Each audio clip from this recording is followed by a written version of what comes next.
దేవునికి స్తోత్రం. ప్రియ బిడ్డలారా, ఇంకా సమయం రాలేదు, ఇంకొన్ని రోజులు ఆగి చూద్దాము, అబ్బా ఇప్పుడేనా అని అంటూ, లేక అబ్బా ఇది నా శక్తికి మించినది, నా బలమునకు మించినది అంటూ ఉంటున్నామా?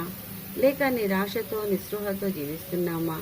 ఎటువంటి పర్వతంలోనైనను సమస్యలైనను ఎదురు వచ్చినప్పటికీ పడిపోక కృంగిపోక చేతకాదనుకుంటూ ఉండక ఈ లోకంలో మనము జీవిస్తున్నప్పటికీ మనము దేవుని కుమారులమనియో కుమార్తెలమనియో ఆయన ఆత్మ మనలోనున్నది కావున భయపడక ఎప్పటి నుంచో మనము వారసత్వమును కలిగి దేవుని ప్రజలుగా బిడ్డలుగా ఉంటూ ఈ లోకంలోనున్న మాలిన్యంతో సాంగత్యము చేయక ప్రత్యేకంగా దేవుని ఆలయమునకు నిదర్శనంగా ఎలా ఉండాలి అనియో ప్రతికూలతను ఎదిరించి ఇంతకు ముందు కంటే అధికమైన దేవుని మహిమతో నింపబడ్డ వారమై ఆయనకు ఘనతను తెచ్చినామా ముద్ర ఉంగరమును కలిగిన వారముగా ఎలా ఉండాలో తెలుసుకుందాము. ముద్ర ఉంగరము అనగా ఒక రాజు సంతకమునకు ఎంత విలువ, అతని చేతి ఉంగర ముద్రకు కూడా అంత విలువ కలిగి ఉంటుంది. అయితే ప్రియులారా, పరిశుద్ధ గ్రంథంలో హేయమైన ఓటికుండ వంటి వాడ, పనికి మాలిన ఘటముగాను, సంతానహీనుడుగాను, వర్ధిల్లని వాడుగాను, కుడి చేతికి శిఖా ఉంగరము కలిగి ఉన్న దానిని కూల్చుకున్నవాడుగా యెహోయాకీనును బట్టి కుమారుడైన కొన్యా క్రియలను బట్టి ఇర్మియా 22:21-26లో యెహోవా అతని క్షేమకాలములో అతనితో మాట్లాడగా, నీ మాట నేను విననంటి అని అనదవు. ఇంకా చెడుతనమును చేయుటచే ఇది జరిగింది కాబట్టి అలా అవిధేయులము కాక మాట వినక మన జ్ఞానముపై ఆధారపడక చెడుతన నడతలో క్రియలు చేయక దేవుని ముద్ర ఉంగరముగా నున్న జెరుబ్బాబేలు వలె నుండవలను.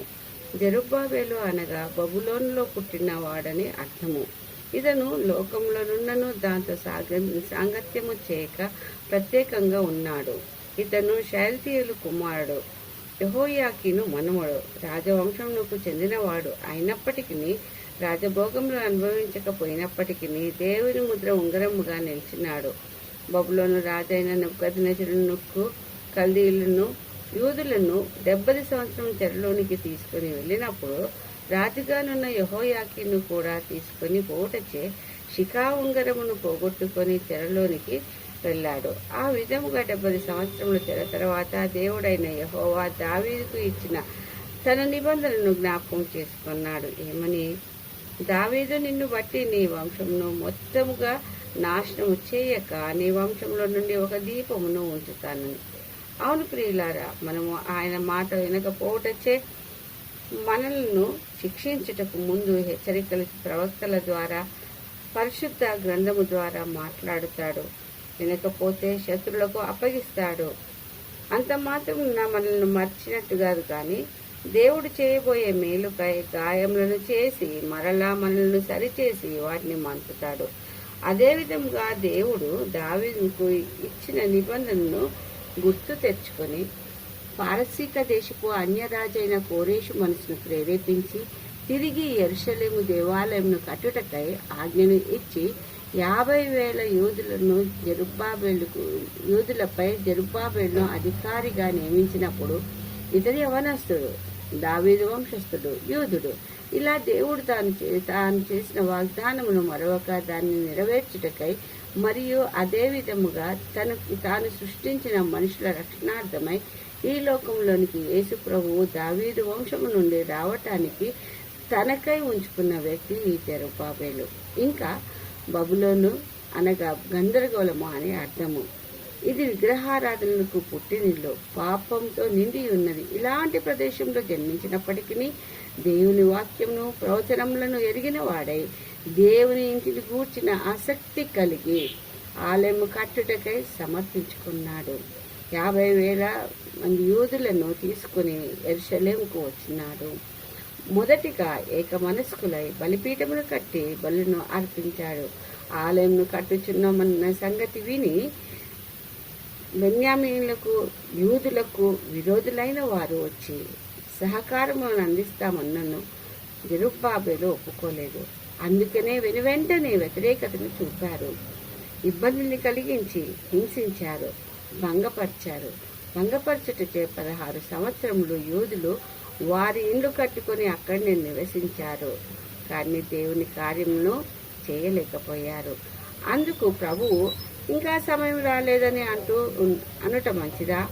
సొంత కార్యములు చేయుట, ఇండ్లు కట్టుకొనుట భావ్యమా అని అంటూ హగ్గయి 2:4-5-9లో ధైర్యమును తెచ్చుకో జెరుబ్బాబెలు, ధైర్యమును తెచ్చుకో, పని జరిగించు, నిబంధనను జ్ఞాపకం చేసుకొనుడి, నా ఆత్మ మీ మధ్యనున్నది, అప్పుడు మందిరమును మహిమతో నింపుదును.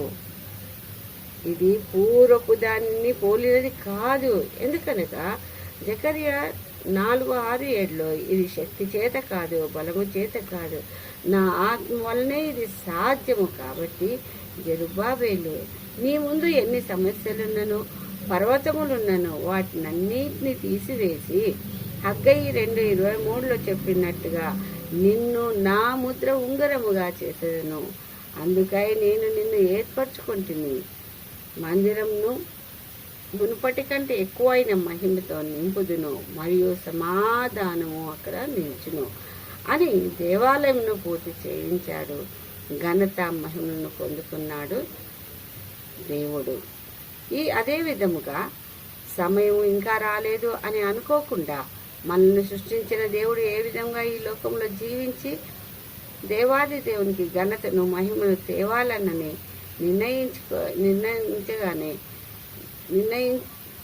నిర్ణయించిన రీతిగానే ఉండుటకై ఎన్ని అవంతరాలు ఇబ్బందులు వచ్చినను తన ఆత్మ ద్వారా మనల్ని రక్షించి సమస్యను పరిష్కరించి సమాధానము ఇచ్చి సఫలతను దయచేసి ముందుకు నడిపిస్తాడు ఆ ప్రభువు. కాబట్టి ప్రియులారా, ఆ రీతిలో మనము కూడా ముద్ర ఉంగరంగా నిల్చున్నట్టి భాగ్యమును దయచేయుటకు ఆ ప్రభువును వేడుకుందాము. మరియు జెరుబ్బాబెలు లాంటి జీవితమును కలిగి ఆయనకే మహిమ ఘనతలను తెచ్చులాగున్నట్టుగా పరిశుద్ధాత్మ తోడు సహాయమును మనకు దయచేయమని ప్రార్థిస్తాము. ఈ కొద్ది వాక్యమును దేవుడు దీవించునుగాక. ఆమేన్, ఆమేన్, ఆమేన్.